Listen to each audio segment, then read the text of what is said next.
स्वागत है दोस्तों आप सभी का इनकलाब स्टडी सेंटर में। बहुत दिनों के बाद क्लासेस फिर से स्टार्ट होने जा रही हैं। जैसा कि आप सबको मालूम होगा कि 2022 में यूपी में चुनाव होने वाले हैं, तो 2021 में वैकेंसी आएगी श्योर है। तो हम लोग दोस्तों जीएस का जो क्लास है, जीएस का क्लास चल रहा था और हम लोग जीएस को ही कंटिन्यू करेंगे।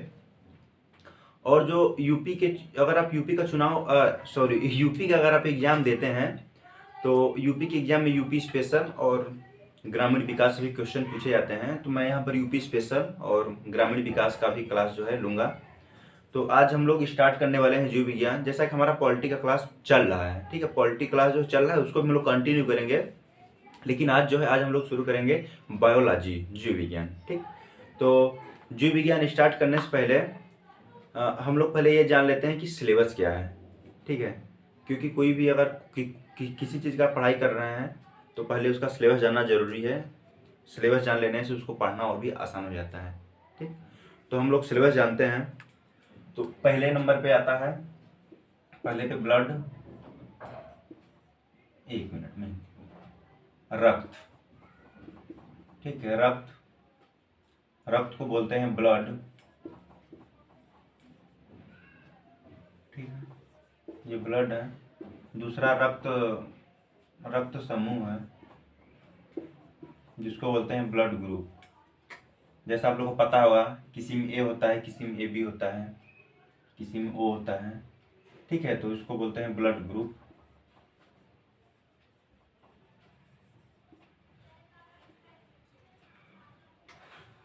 इसके बाद पाचन तंत्र, डाइजेस्टिंग सिस्टम बोलते हैं पाचन तंत्र को। ठीक है, पाचन तंत्र को डाइजेस्टिव सिस्टम बोलते हैं।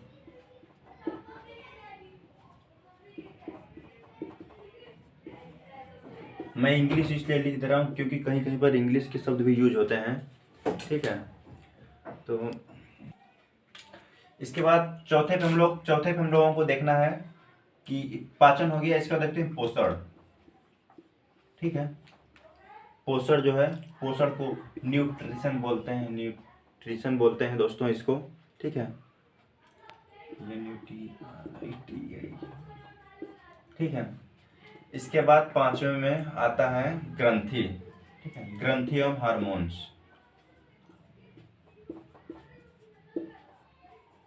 ग्रंथि एवं हार्मोन्स पढ़ेंगे हम लोग।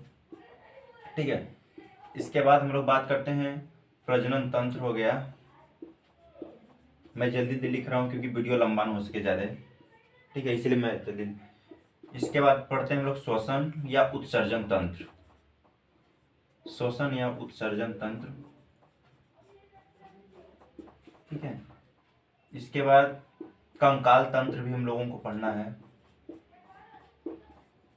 ठीक, इसके बाद पढ़ने पे और भी दोस्तों कई टॉपिक हैं, जो कि ये तो मोस्ट टॉपिक हैं, जो छोटी छोटी बातें होती हैं उनमें।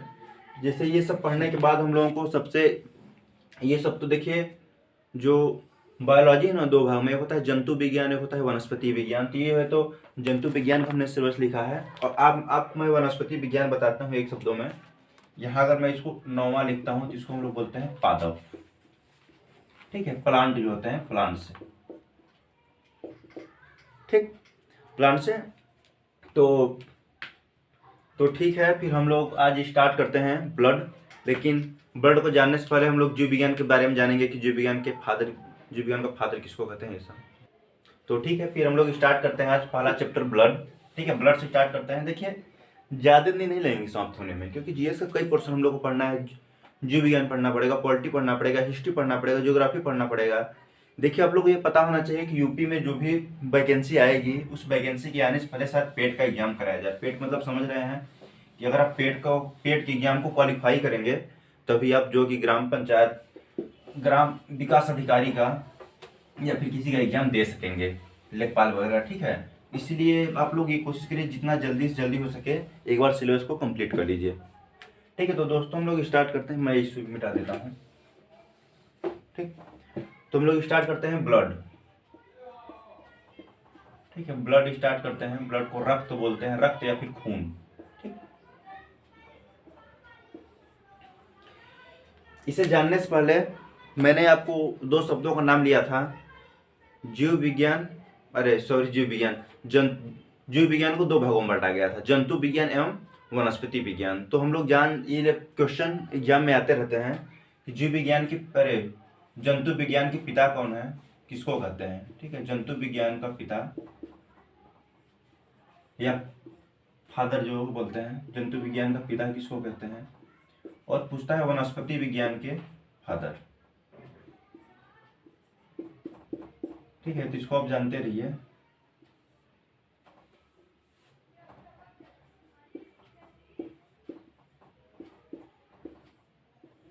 वनस्पति विज्ञान के पिता, क्योंकि ये तो बेसिक जानकारी है और एग्जाम में आते भी रहते हैं, तो आप लोग को जानना जरूरी है।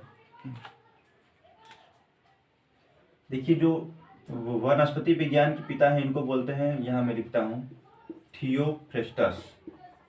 ठीक, थियोफ्रेस्टस जो कि इंग्लिश में बोलते हैं, हिंदी में थियोफ्रेस्टस। और जंतु विज्ञान के पिता को बोलते हैं अरस्तु। अरस्तु को जंतु विज्ञान का पिता बोलते हैं। ठीक, जो आप लोगों ने पढ़ा होगा प्लेटो अरस्तु, वही अरस्तु हैं। तो ठीक है, तो अब हम लोग स्टार्ट करते हैं बायोलॉजी। बायोलॉजी में ब्लड। ठीक, तो जब हम लोग स्टार्ट करते हैं ब्लड रक्त, तो पहले जानते हैं कि ब्लड के अध्ययन को कहते क्या हैं। ठीक है, पहला देखिए, जो क्वेश्चन मैं बोल रहा हूँ यहाँ पर, जो लिखवा रहा हूँ, आप उसको चाहे तो नोट कर सकते हैं, क्योंकि मैं यहाँ वही पढ़ाने वाला हूँ जो एग्जाम की दृष्टि से महत्वपूर्ण है। ठीक, तो पहले देखते हैं ब्लड के अध्ययन को। ठीक है, रक्त के अध्ययन को क्या कहते हैं, रक्त का अध्ययन।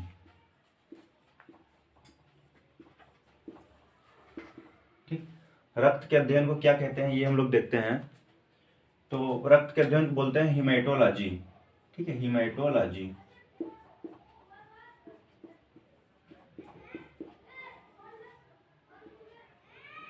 ठीक है, इसे याद करने के लिए मैं आपको एक चीज यहाँ बता रहा हूँ। जैसे अगर जैसे हिम ये है ना, लिखा हिमेटो, तो अगर हिम शब्द कहीं पर आ गया तो समझिए वहाँ खून, वहाँ बात कर रहा है रक्त के बारे में, ब्लड के बारे में।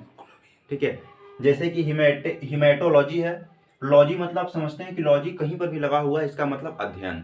लॉजी मतलब होता है अध्ययन, और हिमे मैंने बोला जहाँ पर हिम लगा हुआ है वहाँ समझिए ब्लड।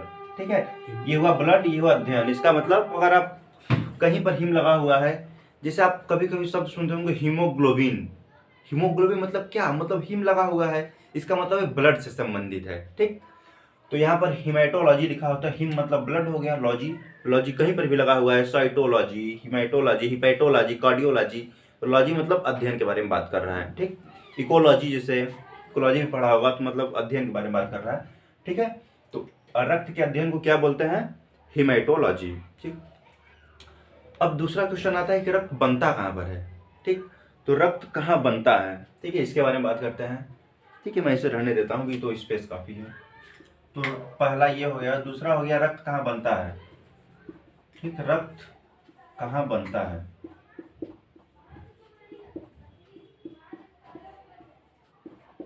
मैं पॉइंट वाइज इसलिए पढ़ा रहा हूँ क्योंकि पॉइंट वाइज अगर पढ़ाऊंगा तो याद करने में भी आसानी रहेगा। एक बार जब मेरा ब्लड चैप्टर समाप्त होगा, ब्लड पढ़ने के बाद आप टेक्स्ट सीरीज या फिर जो भी आपको एग्जाम देना है उस एग्जाम के क्वेश्चन पेपर उठा के देखिएगा, क्वेश्चन क्लिक करेंगे, यहाँ से क्वेश्चन बाहर नहीं जाएगा। ठीक है, वादा है आपसे। तो देखिए, रक्त कहाँ बनता है, इसका आंसर है अस्थि मज्जा। अब आप ये सोचेंगे कि अस्थि मज्जा होता क्या है। ठीक है, आप सोचेंगे अस्थि मज्जा क्या होता है, तो अस्थि मज्जा को बोलते हैं इंग्लिश में बोन मैरो। ठीक है, बोन मैरो बोलते हैं। अगर आपको कहीं मान लीजिए अगर इंग्लिश का ही वर्ड दे दे हिंदी में कि बोन मैरो, तो आप समझ जाइए बोन मैरो मतलब अस्थि मज्जा के बारे में बात कर रहा है। देखिए, अस्थि मज्जा क्या होता है दोस्तों, हमको पता होगा कि मनुष्य के शरीर में 206 हड्डियां हैं। ठीक है, कितनी हड्डियां हैं मनुष्य के शरीर में, हड्डियां जो हैं 206 हड्डियां हैं ना। अगर 206 हड्डियां हैं तो इसमें कुछ हड्डियां छोटी होंगी और कुछ हड्डियां बड़ी होंगी। तो जो बड़ी हड्डियां होती हैं, जो मनुष्य के शरीर में जो हड्डियां बड़ी हड्डी होती है ना, उसके बीच का जो खाली स्थान होता है, ठीक है, खाली स्थान, वहीं पर अस्थि मज्जा का निर्माण होता है। ठीक, और वहीं पर ब्लड बनता है। ठीक, अब समझ गए आप। और क्वेश्चन आता है रक्त कहाँ बनता है? अस्थि मज्जा में। अस्थि मज्जा क्या है? जो मनुष्य के शरीर में 206 हड्डियां पाई जाती हैं, उनमें कुछ हड्डियां छोटी है, कुछ हड्डियां बड़ी भी तो हैं।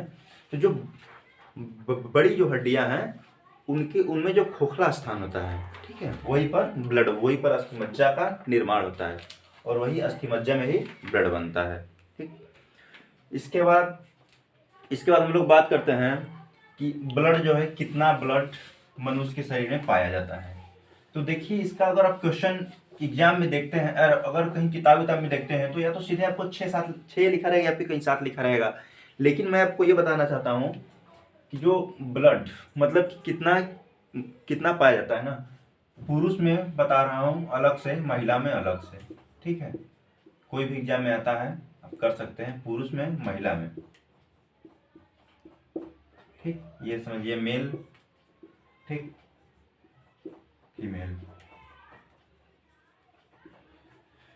ठीक है, तो पुरुष में पाए जाते हैं ये 6 से 7 लीटर।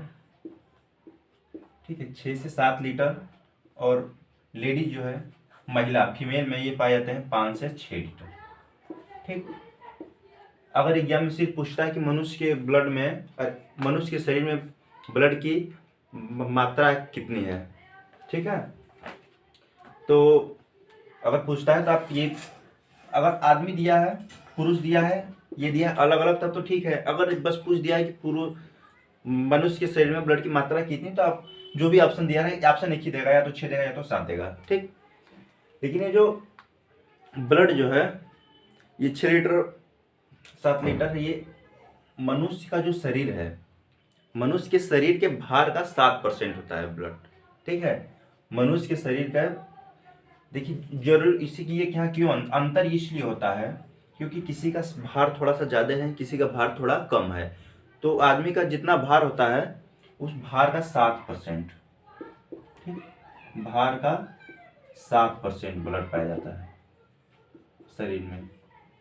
ठीक है, 7% भाग पाया जाता है शरीर में।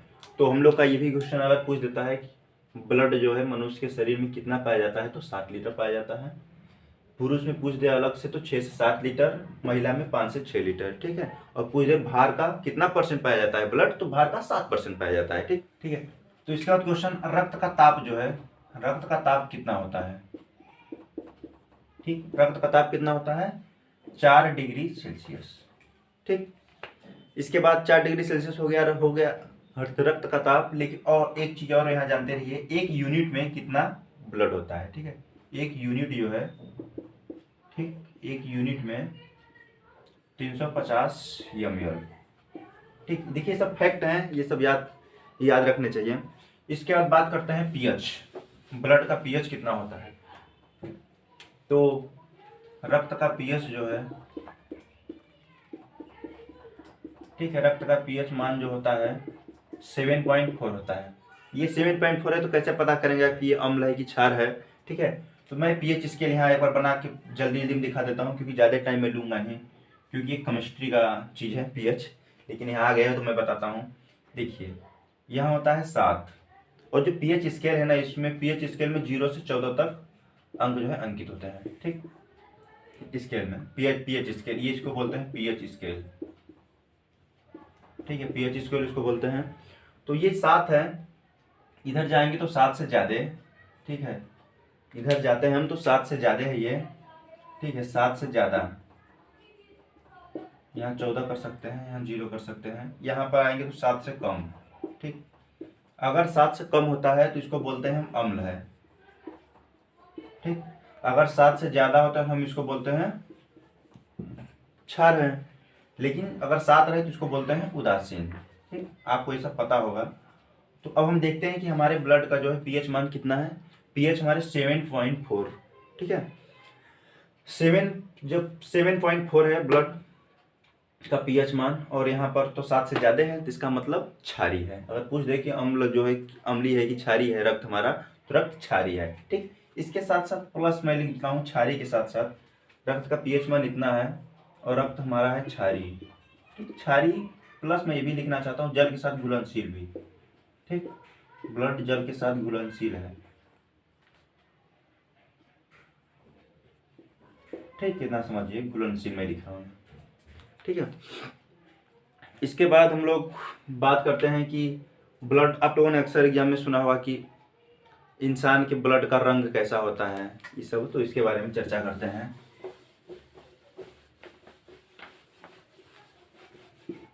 ठीक, तो रुधिर का रंग,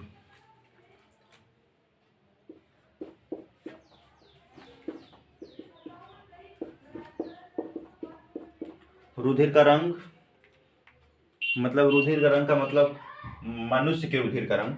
ठीक है, मनुष्य जो हम लोग हैं, मनुष्य के रुधिर का रंग पता होगा आप लोगों को, लाल होता है, लाल। और ये लाल क्यों होता है अभी मैं बता रहा हूँ। मैं अगर ये जब आया है मनुष्य के रुधिर का रंग है, तो उसके साथ साथ कुछ और क्वेश्चन भी बनते हैं। काकरोच, काकरोच का नाम सुने होंगे ना, काकरोच के रुधिर का रंग कैसा होता है। ठीक, काकरोच के रुधिर का रंग या रक्त का, रुधिर लिखता हूँ, रुधिर शब्द ज्यादा थोड़ा सही लग रहा है यहाँ पर, रुधिर का रंग। ठीक है, इसके बाद ऑक्टोपस, ऑक्टोपस का नाम आप लोगों ने सुना होगा, समुद्रों में मछली पाई जाती है। ऑक्टोपस के रुधिर का रंग, ठीक है, कि ऑक्टोपस के रुधिर का रंग क्या होता है, उसके रुधिर का देखिए, आदमी के ब्लड का रंग तो हो गया लाल, काकरोच के रुधिर का रंग होता है सफेद। ठीक है, सफेद होता है। और ऑक्टोपस के रुधिर का रंग होता है नीला।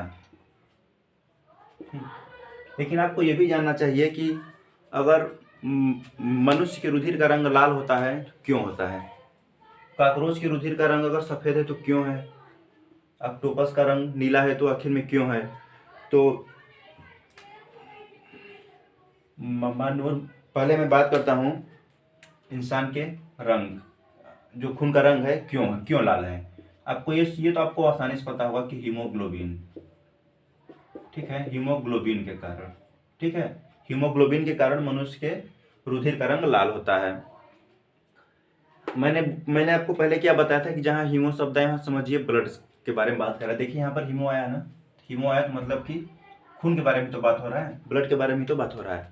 ठीक, इसके बाद बात करते हैं काकरोच के रुधिर का रंग सफेद क्यों है। काकरोच के रुधिर का रंग सफेद इसलिए है क्योंकि इसमें हीमोलिम्फ, ठीक है, हीमोलिम्फ के कारण, जैसे इंसानों में हीमोग्लोबिन के कारण लाल है, तो काकरोच में हीमोलिम्फ के कारण सफेद होता है। ठीक है, और बात करते हैं ऑक्टोपस का रंग, रुधिर का रंग नीला क्यों है, तो इसको बोलते हैं हीमोसाइनिन। ठीक है, मैं लिख देता हूं यहाँ, हीमोसाइनिन के कारण। ठीक, हीमोसाइनिन के कारण। ठीक है, ये सब देख लिया आप लोगों ने। रुधिर का रंग भी हो गया कि इंसान में, काकरोच में या ऑक्टोपस में।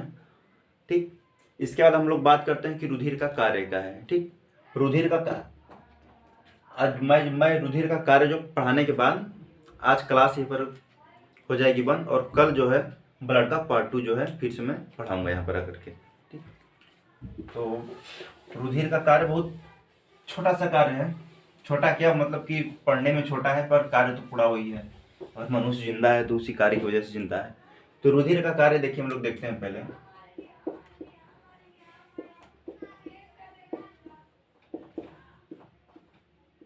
ठीक है, रुधिर का कार्य देखिए, जो ऑक्सीजन होता है, हम ऑक्सीजन लेते हैं, कार्बन डाइऑक्साइड छोड़ते हैं। ठीक है, और हमारे शरीर में हार्मोन्स भी तो हैं, हार्मोन्स हैं जो ग्रोथ हार्मोन्स, कई प्रकार के हार्मोन्स, जो हम लोग ग्लैंड पढ़ेंगे, इसके बाद जो हार्मोन्स जो है पढ़ेंगे हम लोग, तो सब कुछ उसमें मैं आप लोगों को समझाऊंगा कि कितने प्रकार का हार्मोन्स होता है, क्या होता है।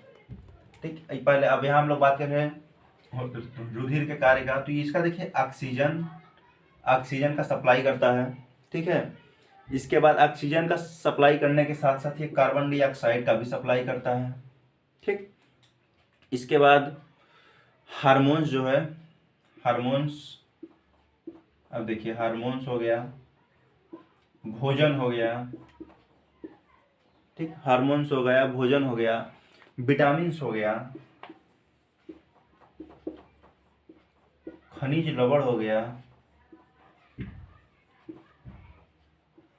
ठीक, खनिज खनिज लवण हो गया, विटामिन्स, ऑक्सीजन हो गया, कार्बन डाइऑक्साइड हो गया, ठीक है। इस सबको निर्दिष्ट स्थान तक पहुंचाता है। इसका मतलब समझ रहे हैं, इसका मतलब कि इन लोग का, बस इसका मतलब इन सब के बारे में कार्य करता है, इन लोगों को अपने सही स्थान पहुंचाता है। ऑक्सीजन को शरीर में कहाँ पहुंचना चाहिए, क्या करना चाहिए, कार्बन डाइऑक्साइड का काम, हार्मोन्स का काम, कौन सा हार्मोन्स कहाँ जाना चाहिए, कितना काम करना चाहिए, भोजन, विटामिन, खनिज लवण, ठीक है। तो इन सब के बारे में हो गया। अगर आपको रुधिर का कार्य पूछता है तो सीधे सीधे बोल सकते हैं आप, ऑक्सीजन का सप्लाई करता है, कार्बन डाइऑक्साइड का सप्लाई करता है, हार्मोन्स को अपने सही स्थान तक पहुंचाता है, जो हार्मोन्स का कार्य है करने के लिए। इसके बाद आप लोग ये सोच रहे होंगे कि ब्लड जो है भी समाप्त नहीं हुआ है, ब्लड आगे भी आगे ब्लड चलेगा। तो इसमें पता चलेगा आपको कौन सा जो ब्लड है जो ऑक्सीजन का सप्लाई करता है, कौन सा ब्लड है जो कार्बन डाइऑक्साइड का सप्लाई करता है, ठीक है। तो रुधिर के, तो इतना पे ही आज हम लोग क्लास बंद करते हैं। और इसके बाद रुधिर के हिस्से कितने प्रकार, जो हिस्से रुधिर के हैं, इसके बाद जो हिस्से पढ़ाऊंगा तो बताऊंगा। 2 प्रकार के हैं, ठीक है। रुधिर के हिस्से 2 प्रकार के हैं, 2 में आरबीसी आएगा, डब्ल्यूबीसी आएगा, प्लेटलेट्स आएगा, प्लाज्मा आएगा, ठीक है। तो इसके बारे में हम लोग अच्छे से चर्चा करेंगे। आप लोग अगर इसे देखिए, मैं जो लिखवा रहा हूँ यहाँ पर, अगर एक बार अपने कॉपी में सिर्फ लिखते जाइए। जो मैं इसीलिए मैं स्टोरी टाइप नहीं पढ़ा रहा हूँ, मैं पॉइंट वाइज पढ़ा रहा हूँ ताकि लिखने में आसानी हो। एक बार जब आप पढ़ लेंगे, इसके बाद अब जो भी एग्जाम देते हैं उसका प्रीवियस से पेपर देखिएगा, या फिर टेक्स्ट सीरीज कर रहे हैं तो टेक्स्ट सीरीज देखिएगा, ठीक। आपको क्वेश्चन यहाँ से मिलेंगे, क्वेश्चन बाहर नहीं जाएंगे, ठीक है दोस्तों, धन्यवाद।